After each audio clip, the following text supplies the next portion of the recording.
Muito bom dia a todos, começando a nossa terça-feira com mais uma meditação na Palavra de Deus. Muito bom dia. A palavra que vamos meditar hoje está lá em Filipenses 1:6, e ali diz assim: tendo por certo isto mesmo, que aquele que em vós começou a boa obra, a aperfeiçoará até ao dia de Jesus Cristo. Nós vemos que nessa única frase, o apóstolo Paulo, ele captou, né, o coração do evangelho, tanto na sua promessa de salvação, quanto na esperança contínua de uma transformação daqueles, né, que recebem o evangelho à semelhança de Cristo, uma transformação gradativa à semelhança de Cristo. Quando nós vemos, né, os relatos, lemos na palavra de Deus, os relatos sobre a vida, a morte e a ressurreição de Jesus Cristo, nós recebemos, né, pelo que nós lemos e nós vemos ali, uma esperança, eu diria, a esperança de uma nova vida. Ali nós vemos, né, no texto, na palavra de Deus, os poderes do pecado e da morte totalmente, eu diria, presos e derrotados. Lá em Apocalipse 1:8, está escrito assim, Jesus falando: eu sou o primeiro e o último e aquele que vive. Estive morto, mas eis que estou vivo para todo sempre e tenho as chaves da morte e do inferno. Em 1 Coríntios 15, 55 a 57, está escrito: onde está, ó morte, o teu aguilhão? Onde está, ó inferno, a tua vitória? Ora, o aguilhão da morte é o pecado, e a força do pecado é a lei. Mas graças a Deus que nos dá a vitória por nosso Senhor Jesus Cristo. Então, aqui nós entendemos, né, a vitória que Jesus Cristo teve no momento em que ele se ofereceu como sacrifício vivo e verdadeiro pelos nossos pecados. E a sua ressurreição, então, venceu toda essa ameaça que paira sobre nós, né? O pecado, a morte, a condenação eterna. E nós vemos aqui, né, nessa ressurreição de Cristo, uma vitória que eu diria cósmica, né? Ela é tremenda, absoluta no que ela significa. Deus ali não só garantiu, através de Cristo, a esperança de uma nova vida para cada um de nós, mas também, como ele é um Deus de promessas, né? Ele cumpriu as primeiras promessas que ele fez a Abraão, lá em Gênesis 15. Promessas de que por meio de Abraão, ele traria e derramaria a sua bondade e bênção a toda a criação. E como foi isso? Foi porque Jesus Cristo, Jesus, é da descendência de Abraão. Nessa mesma carta aos Romanos, ali, Romanos 8, no verso 19, está escrito ali que toda a criação, né, espera com grande anseio. Isso em Romanos 8, 19. No 22 está escrito: geme como nas dores de parto, aguardando o evangelho. Por quê? Porque a essência do evangelho são boas novas para o mundo todo, para esse mundo que sofre, que está escravizado e jaz no maligno.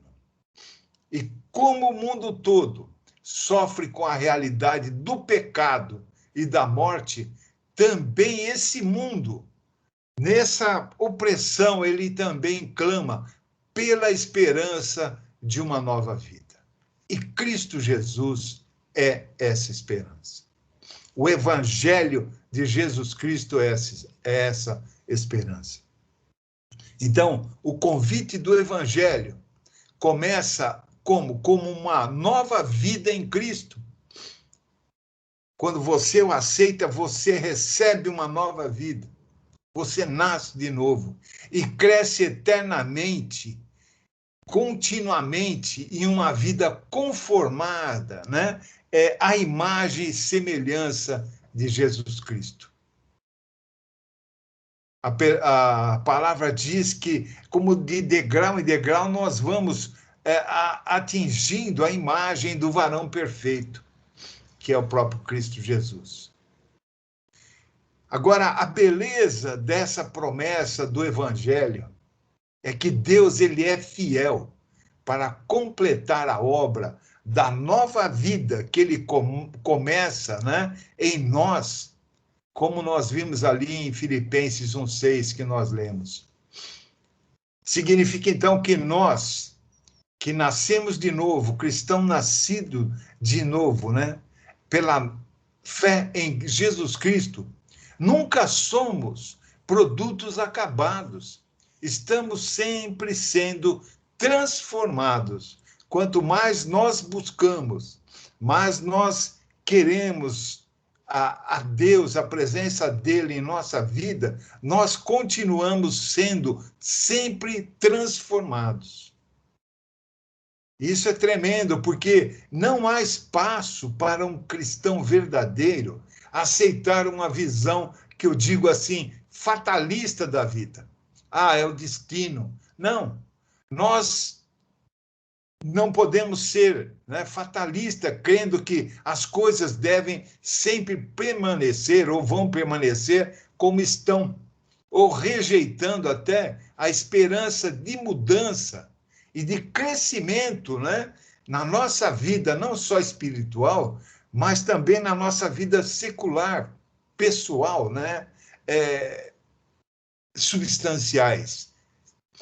Lá em Romanos 4:17, está escrito assim: o Deus que vivifica os mortos e chama à existência as coisas que não existem. Então, esse versículo nos lembra que Deus chama à existência coisas que não existem, coisas que não são. Esta é a natureza de Deus, o Senhor de toda a criação, que ainda continua operando continuamente naqueles que se tornam seus filhos pela fé em Jesus Cristo. É algo que, como está aqui falando, é contínuo. Você nasce de novo, você se torna filho. As coisas serão diferentes a cada dia. Você será transformado a cada dia. Quanto mais comunhão, quanto mais você busca na palavra de Deus a presença, as promessas, as verdades. Nós vemos ali que o Deus, né, Todo-Poderoso, que lá no princípio, lá em Gênesis, né, ele trouxe ordem ao caos. Onde não existia nada, ele criou tudo. Ele continua a ordenar as vidas daqueles que são seus filhos. E ordenar não é uma questão de ordem, é colocar em ordem, é dar direção, nos ensinando diariamente o que significa ter prazer na sua vontade e andar em seus caminhos. A esperança que está contida no Evangelho de Jesus Cristo é que, pelo Espírito Santo operando dentro de nós, Deus quer nos fazer crescer de maneiras tais que parecem ser impossíveis. Ele quer despertar em nós novos, eu diria assim, dons naturais. Abrir a tua mente para as coisas, para aquilo que você tem que fazer, como desempenhar as suas funções, como criar soluções. E também dons espirituais, que estão relatados na Bíblia e que podemos operar pela presença do Espírito Santo de Deus em cada um de nós, daqueles que nascemos de novo. Deus, ele é fiel e digno de total confiança, pois ele cumpre todas as suas promessas. E por meio de Jesus Cristo, ele concede a plenitude do seu Espírito àqueles que recebem a Cristo Jesus como Senhor e Salvador. Que possamos ser, né, cada um de nós, pessoas que creem verdadeiramente nas promessas de Deus e que colocam a fé de que Deus fará em nós e fará ainda no mundo o que ele disse que fará: dar vida aos mortos e trazer à existência coisas que não existem. Dar vida aos mortos.